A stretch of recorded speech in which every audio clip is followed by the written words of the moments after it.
अस्सलाम वालेकुम। उम्मीद आप सब लोग ठीक होंगे। मैं जितनी भी वीडियोज़ आपके लिए लेके आता हूँ उसमें मेरी सबसे पहले कोशिश ये होती है कि आपको मेडिसिन से दूर रखा जाए।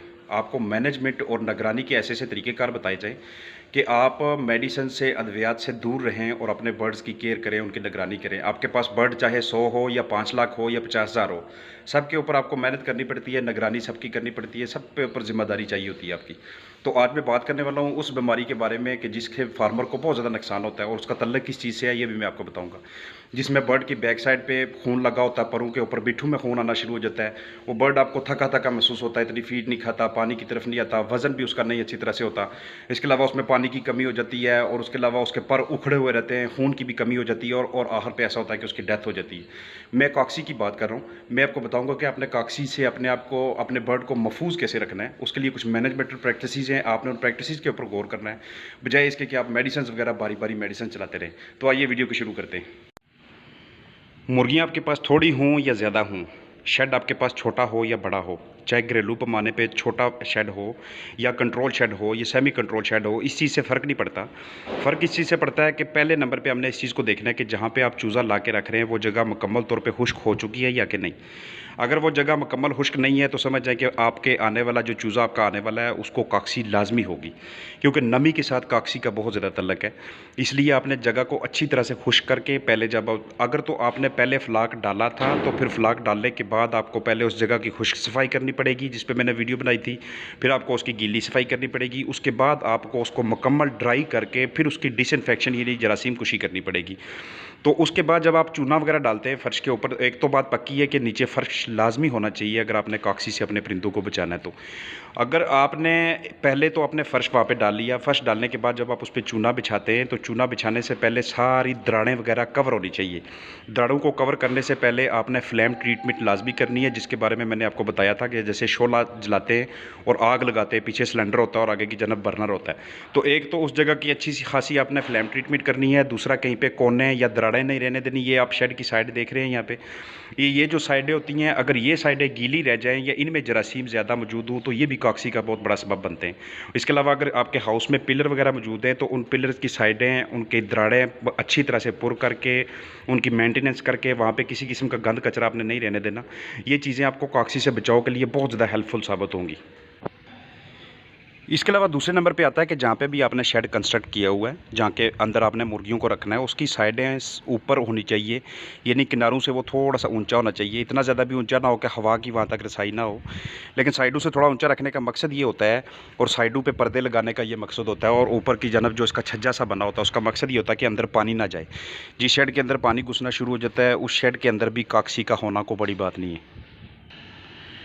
इसके बाद बात आती है बिछाली की। जो आप बिछाली अपने हाउस में यूज़ कर रहे हैं, आपने ये मेक श्योर करना है कि उस बिछाली के जो दाने हैं, चाहे वो चावल का छिलका है या कोई और है, लकड़ी का बरादा या जो भी आप बिछाली इस्तेमाल करें, आपने सिर्फ ये देखना है कि उसके अंदर फंगस नहीं होनी चाहिए, काले दाने नहीं होने चाहिए, साइडों से वो ब्लैक नहीं होनी चाहिए, वो पुरानी नहीं होनी चाहिए। अगर इस तरह की सिचुएशन होगी तो ये भी आपके फ्लाक के अंदर जब आके वहाँ पे माइकोटॉक्सिन्स वगैरह काज करेगा, टॉक्सिन्स बनना शुरू हो जाएंगे, जहर फैलना शुरू हो जाएगा। तो इस कंडीशन में भी जो है ना, वो बर्ड को, आपका बर्ड वो कॉक्सी की तरफ जाने लग जाएगा। इसलिए आपने जब भी बिछाली का इंतखाब करना है, वो आपने बड़ा सोच समझ के बिछाली का इंतखाब करना है। ये वाला काम जब अपने हाउसेज में करेंगे, जब भी आप चूज़ा लेके आएंगे, तो ये इससे क्या होता है कि कम अज़ कम जो ना वो 700 डिग्री टेम्परेचर होता है इसका, 700 डिग्री सेल्सियस टेम्परेचर।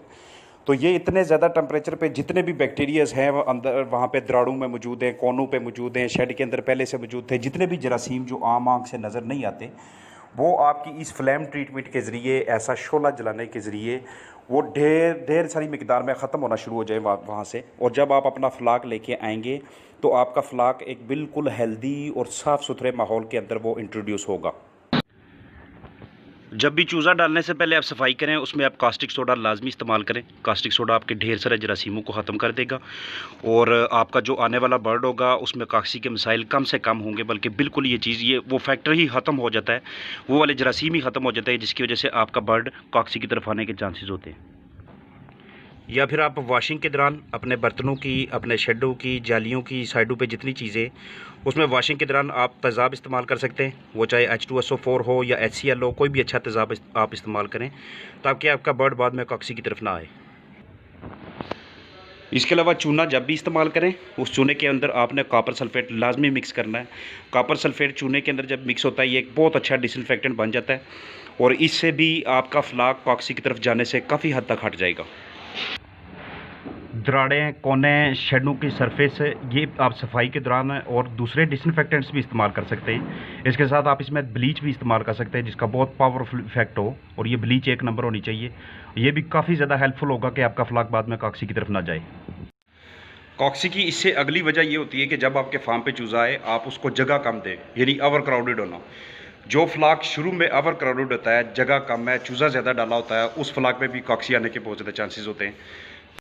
इसलिए जब भी चूज़ा डालें, एक साफ़ सुथरे माहौल में, आगे पीछे उसमें हवादार निज़ाम होना चाहिए, उसको एक खुली जगह दें और साफ़ सुथरा माहौल रखें। नीचे वाली जगह बिल्कुल नमी से पाक होनी चाहिए। इन सारी वजूहात के बावजूद, इन सारी एहतियात के बावजूद अगर किसी के फ्लाक पे कॉक्सी आ गई है, तो उसने करना क्या है कि सबसे पहले हमारे पास एक मौका तब होता है दूसरे या तीसरे दिन के, हम फ्लाक की वैक्सीनेशन करते हैं कॉक्सीडियोसिस से।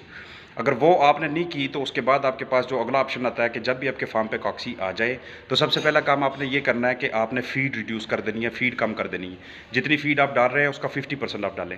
इसके अलावा उसके पानी पे फोकस करें। आपने उसको पानी, गर्म पानी बिल्कुल नहीं देना, पानी वक्फे वक्फे से डालें, ताज़ा पानी बार बार भरने की कोशिश करें। और जो परिंदे ज़्यादा इन्फेक्टेड हो गए, जो ज़्यादा बीमार हो गए, ज़्यादा लागर लग रहे हैं आपको, उनको आप अलहदा कर लें। क्योंकि कॉक्सी में एक तो खून की वजह से उसके अंदर से इलेक्ट्रोलाइट्स खत्म होना शुरू हो जाते हैं, उसके अंदर डिहाइड्रेशन शुरू हो जाती है, यानी कि पानी की कमी होना शुरू हो जाती है। तो उसे ज़्यादा से ज़्यादा पानी दें, साफ़ सुथरा और ठंडा पानी उसे देने की कोशिश करें। टैंकियाँ फ्लश करें, पाइप लाइनें फ्लश करें और एक अच्छे माहौल में उसको रखने की कोशिश करें। इसके अलावा वो अनीमिक हो जाता है, खून की कमी हो जाती है, उसकी डाइट में प्रोटीन्स वगैरह, मिनरल्स, कार्बोहाइड्रेट्स, अमाइनो एसिड्स की जो मिकदार है उसको बढ़ाने की कोशिश करें। वो उसको बुखार महसूस होता है, उस सूरत में आपको उसको एंटीपायरेटिक दें। इसके अलावा आप पानी में उसके लिए एम्प्रोलियम इस्तेमाल करते हो, या फिर खुराक में उसके लिए कॉक्सीडियोस्टेट्स इस्तेमाल करते हो, या फिर खुराक में उसके लिए फ्यूराजोलिडोन इस्तेमाल करते हो। तो ये सारी चीज़ें आपने तब इस्तेमाल करनी है जब आपसे शुरू में वो कंट्रोल नहीं हो सका। उम्मीद है ये वीडियो आपके लिए बहुत ज़्यादा हेल्पफुल होगी। अल्लाह हाफ़िज़।